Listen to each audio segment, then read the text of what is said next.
Cricket কোচদের মধ্যে সবচেয়ে বেশি টাকা পারিশ্রমিক পান ভারতের গৌতম গম্ভীর।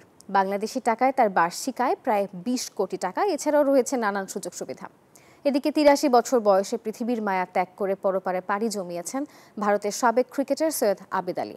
আর অস্ট্রেলিয়ার সাবেক লেগ স্পিনার ম্যাকগিল মাদক পাচারের মামলা থেকে খালাস পেয়েছেন। ভারতের বাণিজ্য বিষয়ক ওয়েবসাইট অ্যাসেন্ডেন্সের এক প্রতিবেদনে বলা হয়েছে, গম্ভীরের আনুমানিক বার্ষিক আয় ২০ কোটি টাকা, যা বিশ্বের সর্বোচ্চ পারিশ্রমিক পাওয়া কোচদের মধ্যে সবার উপরে। মোটা অঙ্কের বেতনের পাশাপাশি বিদেশ সফরে দৈনিক ২১,০০০ রুপি ভাতা হিসেবে পাচ্ছেন গম্ভীর। বিমানে বিজনেস ক্লাসের টিকিট, বিলাসবহুল হোটেলে রাখার ব্যবস্থা, লন্ড্রির ব্যয়ও বহন করে বিসিসিআই।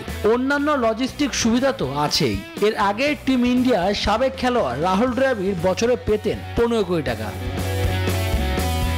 ১৯৬৭ থেকে ১৯৭৪ সাল পর্যন্ত ভারতের হয়ে ২৯ টেস্ট খেলা সৈয়দ আবিদ আলী আর নেই। ৮৩ বছর বয়সে যুক্তরাষ্ট্রের ক্যালিফোর্নিয়ায় মারা যান। আবিদ আলীর ক্যারিয়ারের সবচেয়ে স্মরণীয় মুহূর্তটা এসেছিল ১৯৭১ সালে ওভালে, বল হাতে নয়। ইংল্যান্ডের বিপক্ষে ভারতে জয়সূচক রানটি এসেছিল তার ব্যাট থেকেই। ভারতের ওয়ানডে ইতিহাসের প্রথম ৫টি ম্যাচে খেলা আবিদ আলী ছিলেন ১৯৭৫ বিশ্বকাপ দলে। টানা সপ্তমবারের মতো বেস্ট টিস্যু পেপার ব্র্যান্ড হিসেবে স্বীকৃতি পেয়েছে বসুন্ধরা টিস্যু। বিশ্বকাপে ভারতের প্রথম ছক্কাটি এসেছিল তার ব্যাট থেকে।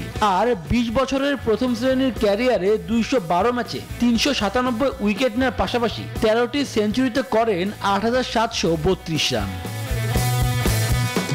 অস্ট্রেলিয়ার সাবেক লেগ স্পিনার স্টুয়ার্ট ম্যাকগিলকে মাদক পাচারের মামলা থেকে অব্যাহতি দিয়েছে আদালত। তবে লঘু অপরাধে তার দোষী সাব্যস্ত করা হয়েছে, এজন্য তার শাস্তি হতে পারে। তার বিরুদ্ধে ২০২১ সালে নিষিদ্ধ মাদক কোকেন সরবরাহের অভিযোগ আনা হয়। জানা যায় তিনি $৩,৩০,০০০ কোকেন চোরাচালানের সঙ্গে সম্পৃক্ত ছিলেন।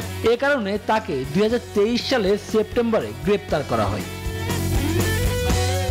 শুভদেবনাথ, নিউজ 24।